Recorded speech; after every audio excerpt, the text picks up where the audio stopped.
vamos a ver qué cosas son las APIs de HTML5.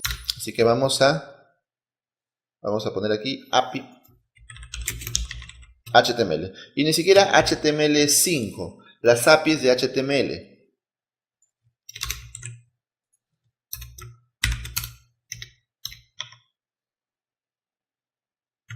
Ahí está.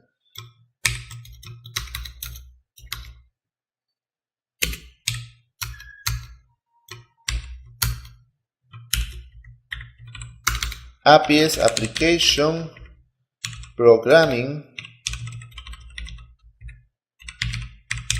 Interface. En pocas palabras, la API es un conjunto de datos, métodos, propiedades que tú puedes utilizarlas para crear tus aplicaciones. Por ejemplo, si tú consumes, por ejemplo, la API de Facebook, por ejemplo, tú vas a hacer tu aplicación y esa aplicación va a consumir la API de Facebook, tal vez para que los usuarios se registren en tu aplicación. Entonces, estás usando la API de Facebook, estás usando los métodos que trae esa API, estás utilizando las propiedades y también estás utilizando los datos, es decir, los datos de los usuarios los vas a recibir a través de la API de Facebook, ¿ok? Eso es una API en pocas palabras, un conjunto de datos, métodos, propiedades que tú puedes utilizar para crear otras aplicaciones apoyándote en algo que ya existe. Entonces, el navegador por sí mismo tiene API. Las APIs de HTML, o también le llaman Web API o Web API, están en el navegador.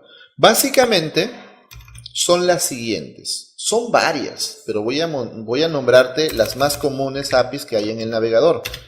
El DOM es la más común de todas. La gente tiende a creer que DOM es parte del estándar JavaScript. El DOM no es JavaScript, el DOM es la API.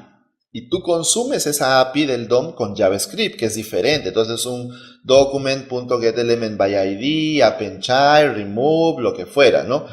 Ese DOM es parte de la API, no es JavaScript. Tú lo consumes con JavaScript, que es otra historia, pero no es parte del lenguaje en sí.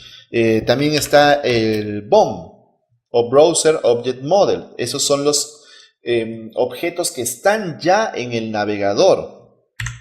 Por ejemplo, el DOM son los objetos, por eso es Document Object Model, los objetos en el documento, es decir, en el mismo HTML. Es decir, el documento, los enlaces que hay en el HTML, los padres, los hijos, etc. Mientras que el BOM son los objetos en el navegador, en el browser, por eso la B. Y esos objetos son, por ejemplo, location, la URL donde tú estás, el tamaño de la ventana, la misma geolocalización, parte del navigator, etc. Son otros objetos los que están en el BOM.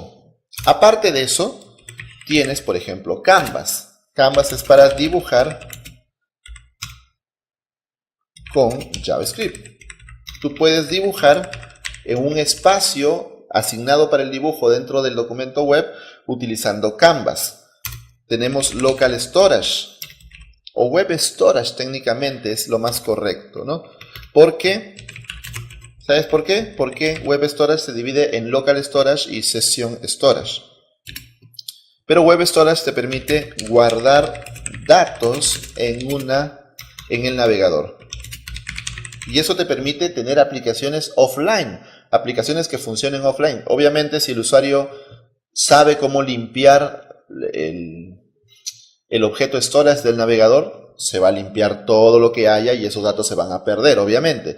Pero mientras el usuario no lo haga, esos datos van a persistir en el navegador. Entonces, es una forma interesante de hacer aplicaciones offline, el Web Storage. Están también los WebSockets. Los WebSockets permiten comunicación bidireccional y permanente entre cliente y servidor. Y así hay muchas más APIs, hay muchas. Hay tanto así que en Escuela Digital ya tenemos planificado hacer cursos específicos de las APIs de HTML. En serio, esa es otra historia ya. Hacer un curso solamente del DOM. Porque un curso de JavaScript no alcanza para trabajar con el DOM. Hacer un curso de Canvas, ya veremos. Ya poco a poco les iremos contando. Pero ustedes deben entender qué es la API. Ese es parte del objetivo de este curso. Vamos a ir a la especificación. Voy a traerme, acá tenía creo acá. Vamos a w3c.org.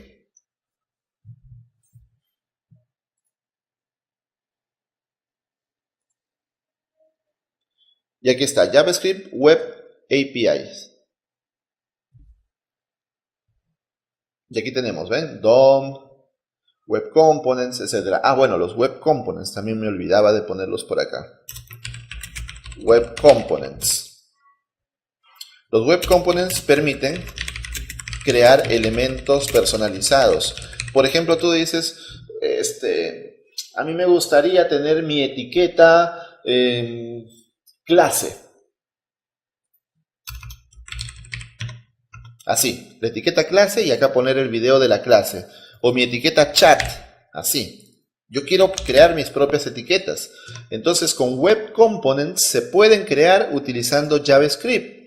La única limitación es que las etiquetas de Web Components deben tener un guión intermedio porque eso las diferencia de las etiquetas del estándar. Entonces podríamos poner edClase y acá edClase. Incluso con Web Components, para los que conozcan edGrid, podríamos hacer ya no class edItem o edContainer, sino directamente un elemento de Web Components. Esto escapa al alcance de este curso. Esto es ya para verlo en un curso aparte. Pero quiero contarles para que ustedes cuando escuchen Web Components, Web Sockets, Canvas y cosas así, ustedes no se mareen y no vayan a decir, ¿y eso qué es? No sé qué es, ¿no? O sea, quiero que sepan lo que es. Tenemos audio y video también como API. Audio y video lo hemos visto en este curso, pero solamente como etiquetas HTML, pero como API es muy poderoso porque puedes saber, por ejemplo, a través de la API cuánto dura el video, puedes obtener un frame, una captura específica de 1 segundo del video, puedes avanzar la velocidad, reducir la velocidad, pausarlo, avanzarlo, hacer que cuando el video llegue al segundo 10 algo suceda, como en YouTube, ¿no? YouTube cuando llega al cierto segundo aparece un anuncio o algo. Todo eso lo puedes manipular con la API de HTML. Puedes, por ejemplo, acceder a hardware con la API de HTML. Puedes acceder a la cámara web, al micrófono, puedes desde un teléfono hacer que el teléfono vibre, por ejemplo. Hay muchas opciones en la API de HTML. Y aquí es donde esto se hace muy, pero muy poderoso.